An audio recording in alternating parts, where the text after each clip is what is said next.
आता पुढच्या राजकीय बातमीकडे प्रवेश केलेले सर्व 6 खासदार आता आगामी लोकसभा निवडणूक हे शिवसेनेच्याच म्हणजे धनुष्य बाणाच्या चिन्हावर लढतील आणि पुन्हा महायुतीचे खासदार म्हणून निवडून येतील अशी घोषणा उपमुख्यमंत्री एकनाथ शिंदेंनी केली।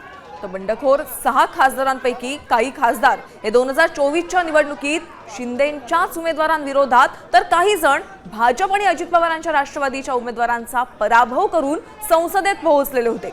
हे खासदार आता शिंदे गटात आल्यामुळे आगामी लोकसभा निवडणुकीत या जागांवर हक्क कोणाचा? भाजप आणि राष्ट्रवादी आपल्या हक्काच्या जागा शिवसेनेला सोडणार का असे प्रश्न उपस्थित झाले। 6च्या 6 खासदार जे आहेत ते शिवसेनेच्या तिकिटावर उभे राहतील, धनुष्यबाणावर उभे राहतील आणि ते निवडून येतील। बघा महायुतीच्या या उमेदवारांचा आता 2029ला काय होणार? ईशान्य मुंबईतील भाजपचे मिहीर कोटेचा आहेत, यवतमाळमधून शिंदे सेनेच्या राजश्री पाटील आहेत, तर परभणीमधून रासपचे महादेव जानकर,